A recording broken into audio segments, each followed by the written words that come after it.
Good morning, everyone, and welcome into the Spotlight Omaha podcast, where we take you around the city of Omaha, introduce you to local business owners, influential figures, and people who are making an impact on the community. Today, we are brought to you by Pixel Fire Marketing. Pixel Fire Marketing is a locally owned marketing firm who specializes in website design, creating social media ads, and engaging your brand online. If your business could benefit from any of that, check out pixelfiremarketing.com. Joining me today inside of the Pyramid Contractor Studios, Dave Harvey from Lease to My Brother. And Dave, thanks for being here. We appreciate it. Yeah, I appreciate you asking us here. For anybody that's joining us for the first time or may not know what Lease to My Brother is, can you kind of give us a little bit of an insight on what you guys do and what you're trying to accomplish in the Omaha area? Yeah, Lease to My Brethren is we started off as a homeless ministry, if you will, and one where we started focusing on street homelessness, but we've expanded beyond that. So we really focus on anyone who is hurting, who is suffering. They could be outside, they could be in a car, they could be in a building, they could be fleeing domestic violence, they could be actually a trafficking rescue, as a matter of fact. So a lot of different areas there, but they all have one thing in common, and that is they're all starting over and they have a need. And right now, without anybody else, they're basically sleeping outside or sleeping in a car. When we talk about the city of Omaha and the surrounding communities, obviously we're talking about temperatures that get up as high as 100, which we'll see tomorrow. And then today you're wearing a jacket and it's a little bit cooler. How does that kind of dictate how you guys kind of run your operation and when you're out actually in the community helping folks? You know, it doesn't change our behavior, but what it really does is it keeps us focused on never giving up. And in other words, we look at it, and you remember a month or so ago when the winds were horrendous and trees were toppling over. Imagine what that does to a tent outside. Sure. Okay, so whether it's that or it's 30 miles below, like we had the first week in January, or 30 degree, or it's 100 degrees tomorrow.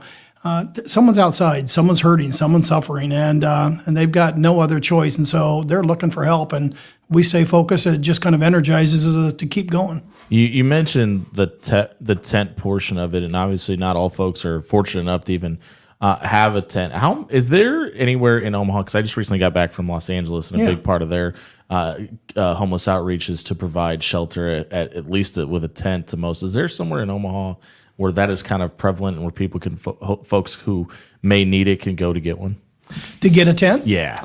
Well, we actually hand them out. Sure. It's not something that I think it gets frowned upon by a lot of people. We're not encouraging people to stay outside. Sure. But the last thing we don't want somebody sleeping under a tree. We don't want a woman outside sleeping under a tarp. Yeah. So we provide them. We do provide a lot of tents, but it's mostly a stopgap just until we can get them into a better place. You mentioned that most people don't like. I mean, is it just because some people consider it an eyesore in the community? Why are most people or some people against it, in your opinion? Well, quite frankly, a lot of the places aren't kept up real well, so it becomes trashy. It becomes something like an eyesore. But also sometimes it does attract some behavior that isn't really welcome around kids and families. It could be drugs, it could be alcohol, it could be other things. So I totally get why people are concerned about it, and it's a problem that we still have to solve, and it is out there quite a bit. If somebody is looking, I mean, we all see somebody on social media going up and helping a homeless person and putting a camera in their face and taking all the glory. If somebody wanted to make a donation or make a difference for somebody that is being impacted by homelessness, how can they get involved with you guys and make either a monetary donation or donate their time? Yeah, that's a real good question. People are probably going to snicker or laugh when they hear this, because it's going to be a little ironic. But we're not really an organization that's looking for money. Okay. We need help in other ways. One, we collect a lot of furniture for a starter home. So when we try to help somebody get off the streets, we get them into a studio apartment. So we're looking for small furniture, everything from kitchenware to small furniture to literally trash cans and brooms. If you think about a small studio apartment, everything you need to outfit it. So we look for those things. So, if you've got a choice and something doesn't sell at a garage sale or an estate sale, think of us, call us. We'd love to take it. Is there somewhere somebody can come to to drop those items? Yeah, off? Absolutely. It's clothing, it's tents, it's sleeping bags, it's bicycles. Believe it or not, bicycles is one of the greatest enablers to helping somebody who wants to turn their life around. Transportation. It's transportation for a job. If not, It's as far as they can walk. But you give them a bike, they'll go a lot further. Sure. So a bicycle is cool. So we have a place just off of about 180th and Harrison. It's a storage unit. We're not fancy. We literally just have a tin building. It's a storage unit. People drop things off to us there. But we also have some pickup capability so we're 100% volunteers. We have no staff. We do this with everybody who takes off time, on the weekends and evenings after they get off work, and we get this done on our own. So it's kind of a cool thing that's come together. We've done it for a number of years, and greatest need is really some of those donated items. But I'll tell you what, it's the hours too. We probably go through about 100 different volunteers in a month. If somebody is looking to donate their time and be available, what does that process look like, and what are they going to be doing if they do? Great, lot of different volunteering. Believe it or not, for something like this, we're almost like a small business. Funny thing is we are a nonprofit, and like I say, we have no staff, so it's hard to say you're like a small business. But with 100 different volunteers floating in and out every month, it becomes that. So we have a Facebook group called Least of My Brethren. That's our main group. It's free, and therefore it does cost us money. That's why we use it. It's tagged in the video, so if you're watching this on Facebook, you can go there and like the page and become a member. We have a website, which is leastofmybrethren.org, O-R-G. So, and on there, both of them is a volunteering tab or a page, if you will. But to answer your question, it's really quite simple. We have people that pick up furniture. We provide decommissioned Penske trucks, that people have donated. So we have those. We provide those. People drive around and do pick up some things. We have people that sort and organize, and they kit things up into boxes for us. So that as we move in an apartment, we have all the kitchenware in a box ready to go. We have all the towels ready to go.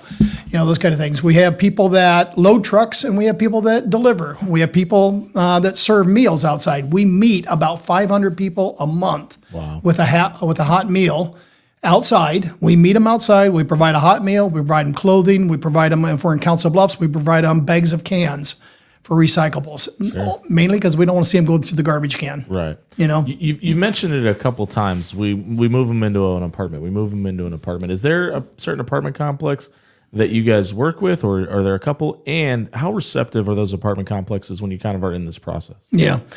Nearly all of them are subsidized housing. So the individuals that we're working with, they have to be able to sustain themselves. So they have to have a source of income. It's not a handout forever, right? And so every individual that's in those subsidized housing at one time or another has been in a hard place, and they're trying to rebuild themselves. And so a lot of them have that common background.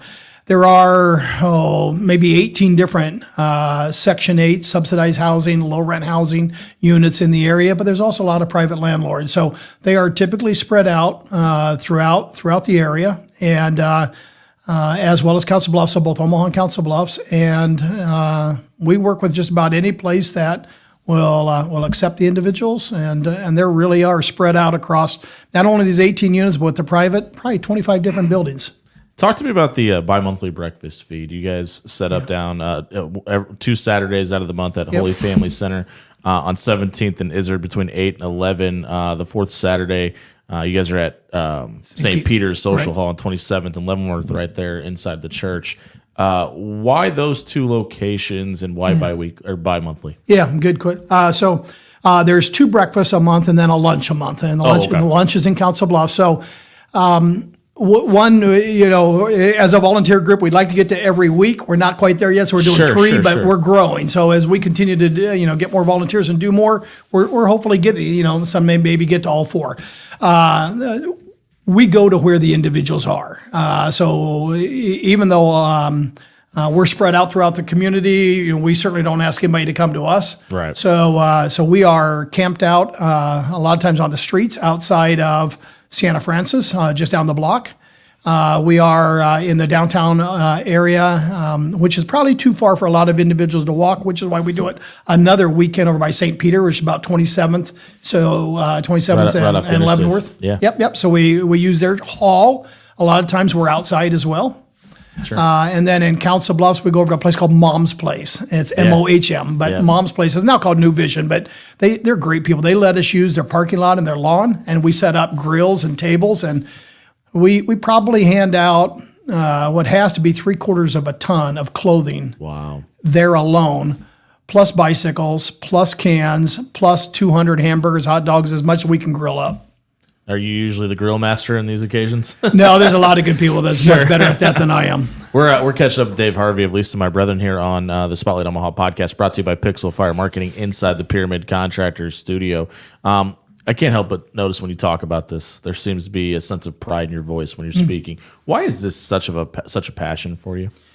Yeah, people have asked that question before, and that's a hard one to answer because I don't know if I know that answer. I evolved into it. What I meant by that is, in my job back in the 90s, I used to travel a lot, and I hit the big cities, and when you're from Des Moines or you're from Omaha, and you end up in LA or Seattle or New York and Chicago, sometimes you're in those downtown areas.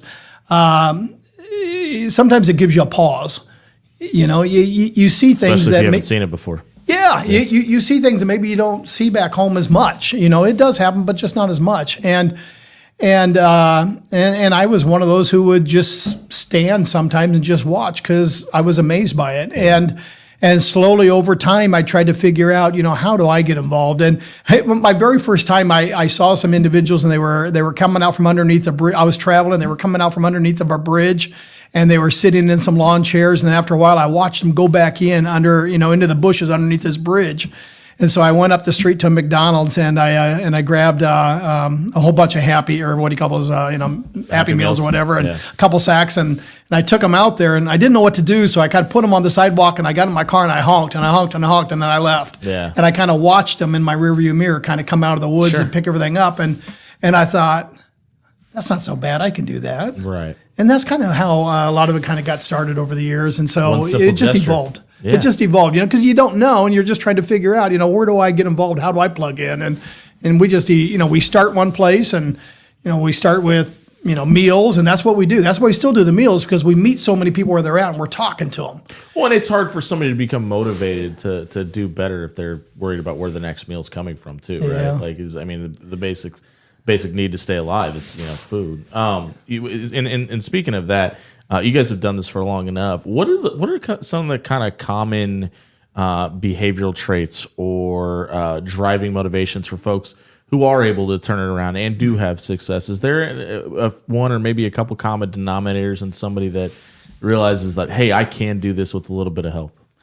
Yeah, that's a deep question. So I will tell you that an individual who's been outside more than one winter and more than one summer has usually experienced the really rock bottom times. Now, you do that for 3 years or 5 years or 7 years, and you get tired of relieving yourself next to a tree or in the cold rain or in the 20 mile below. Yeah. You just get tired of it. And after a while, some individuals, they never reach that point, but others just say, I can't keep doing this.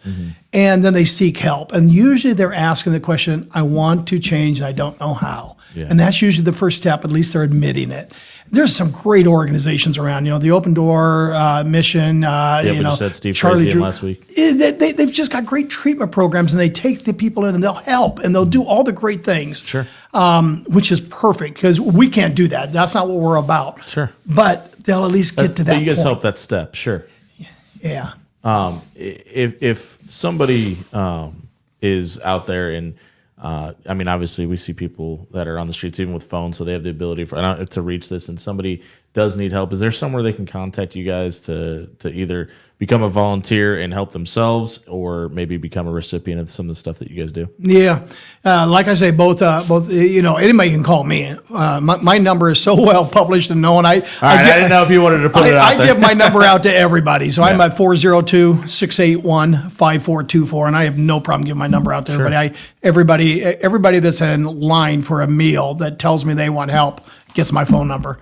But the website, clear the Facebook group, and people have got that. But I would tell you, a lot of the and by the way, we're just a small sliver, 1% of everybody that does some great things here in the area. There are some really big groups out there like these. They're called like Heartland Family Services and Community Alliance and Together, Inc. and Salvation Army. They're the big four, but there's actually 41 groups, 41 here in the area. Who would have known that, But these 41 groups have got case managers, and they're continually roaming the area, and they're looking, and so they will help an individual get on a list, or they will reach out to us and say, I've got somebody. And maybe we don't know them because we meet 500 people, but there's 2,000 out there. So we're only meeting 25% of the people that are homeless. Yeah. If and I can't help but notice, like on your guys' website, it mentions we assist people living outside, and I've been reading through it for a couple of days now, and I haven't seen the word homeless really mentioned on here. Is it a big deal for you to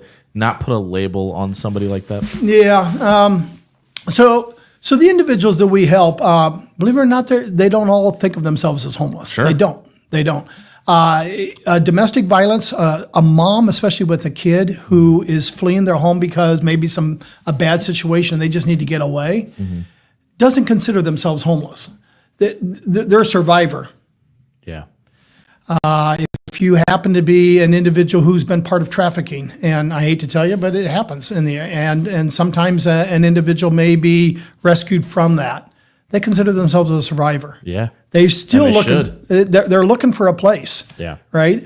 So it's not all street homelessness. Those are a piece of the population, but there's more. I ran into an individual and she was underage and she was pregnant and kicked out of the home and didn't know what to do. And so she's outside and she doesn't consider herself homeless. She wants to have the baby and doesn't know how to do it because the family won't support it. Yeah. And she's probably 15 and probably shouldn't know. And so guess what? A young girl who has been kicked out, who's outside alone, is very vulnerable. Yeah.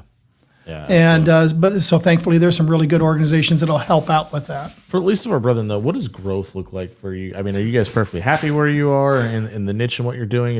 Would you guys like to grow into something else? Unlike a company that wants to grow and drive more revenue and profit, that's not us at all. Sure. We want to reach more people. That's all we want. And so for us, reaching more people is purely a matter of more volunteers. That's all it is. 100%. More volunteers. Let me give you an example. This weekend, for one of the first times, we've had a couple times over the years, we've been doing this for 24 years, but one of the first times, we're going to do 10 apartments this weekend. Wow. This weekend That's alone. incredible. We have that many volunteers and we have that many people donating things. And that everybody's coming together this weekend for kind of a blitz, and we are boxing, we are bagging, we are loading trucks. We got a lot of, and the UNL has got a whole bunch of kids, and there's like 12 of them, 12 guys coming up from UNL who are going to help out. We have volunteers great this weekend, and so guess what? We can reach more people because of that. If somebody wants to volunteer this weekend, is it too late to come be a part of it, or can they sign up today to do so? Yeah, you can give me a call. By the way, we do it every Saturday. So every single Saturday we do this. We don't, when I was telling you it was 30 below in the first week in January, we went out. We're out there? That's we went awesome. out. And the reason we went out, because if we didn't, somebody's sitting outside in that cold waiting for us for another week. Do these people that are receiving these apartments know beforehand this is happening, or is this something you kind of? No, they do. They do. Okay. They know because they're working their way through the process. We may have met them at breakfast or at lunch, or they're working with a caseworker. They're trying to get themselves cleaned up. They might be getting themselves work. They may have 1 or 2 days worth of work a week, and not enough yet, but they're getting close. And then pretty soon they sign the lease. And then we all come together. We're just surrounded them. And that's what's really cool. As far as what people can donate, I mean, there's a lot of there's a list of things that people can donate. As far as female feminine products, toothbrushes, tents, tarps. You mentioned bicycles, sleeping bags, etc. What is maybe the most commonly donated item you guys receive? The common donated or the common needed? Give me the answer to both. A lot of people donate mattresses because we're one of the few places that'll still take a mattress. Sure, yeah. Okay, so a lot of places don't take them anymore, so we're an outlet for that. And we get a lot of like living room furniture and kitchenware and things like that, which is just great because we go through all of it. What's really needed on the other end, like I say, bicycles is the biggest one, tents is the big one. And then after that, beds are always huge, but we're looking for small stuff. An 8-person dining room table doesn't work for our ministry because it's not needed and there's no space. So the smaller stuff is hard to find. But once we find that smaller stuff, it's like gold to us. What's the most unique item you think you've ever been donated? Wow, unique item. You know what? Somebody donated a tricycle bike, one of these with a, Yeah. it's got two wheels in the back and it's got like a, Adult size or kid size? no, an adult size. Very It's cool. a great tall one. Sure. And it's got like a basket or something like that, some sort of a flatbed on the back. Let me tell you, I wasn't sure we'd hand that out. I wasn't sure anybody was going to want it. There was nearly a fist fight over who was going to get that. I didn't realize I that. can get two people to a job. And not to mention, they could go around, they collect their cans or whatever else, and then you throw it all on that's there, a and good you can point. go to the store and redeem them. When you've mentioned that you guys help in both Omaha and Council Bluffs, what has the reception from the community been like for you guys personally when you're trying to create events, do breakfasts, lunches, and help people? And is it different on both sides of the river? Yeah, it's mixed. So in the downtown Omaha area, we don't come across as a lot of residential area. Some more business owners, so we don't see it as much. Sometimes in Council Bluffs, some areas, would prefer that maybe the things aren't held really close to where they're at, which I totally get. I totally understand. Which is why over the years, we started in the camps, so we started going to each of the camps every weekend. Yeah. And sometimes we'd set up grills, and that wasn't really that was frowned upon by some of the neighbors. Because it gave people a reason to stay around? Or? Well, people kind of came together at the end of that cul-de-sac. It was like, well, maybe that's real. And we learned from that. And because we wanted to be respectful, we didn't want so we began to move. And lately, over the last probably 5 years, we found a home in the parking lot of New Vision and Mom's Place, as an example. Yeah. And the same thing with when we go to the St. Vincent de Paul building, which is next to, on 17th and Izzard. Yeah. So the old Holy Family Church, now Yeah. St. Vincent de Paul. So we found homes where they are receptive, and we don't have an issue. Now, when we go outside, we're going into their parking lot. Yeah, absolutely. Right. So we're trying you're to not bothering anybody. We're trying to, and like I say, we learned how to do this the right way and what's offending other people, and we try to make that happen. We're catching up with Dave Harvey of Lisa, my brother, here on the Spotlight Omaha podcast, brought to you by Pixel Fire Marketing inside the Pyramid Contractors Studio. You've mentioned a few churches, and faith is a big deal in what you guys do. What role does God play in your life? Oh, in my life? Yeah, in your life. A central role, the most important. Quite frankly, if it wasn't, for our faith and the way we believe about it, how other people should be treated, we probably wouldn't be doing things like this. We do this for this reason. Sure. We try to be good followers. I personally am a Catholic, but the other individuals that are part, we don't ask who they are. We don't ask what church they go to. We don't care. Okay. We just want somebody that's got the right attitude of the heart that says, I want to help, and that's good enough. And when you're trying to help somebody, does faith play a role in the conversation you're having with those folks, or is that only if they want to hear about it? Sometimes now, and by that sometimes I mean we will hand out a cross or a crucifix, and we'll hang it on the wall if they want it. Sure. There's been times where they don't, and I totally understand. When we were helping a Miramar group that was being relocated from Yates.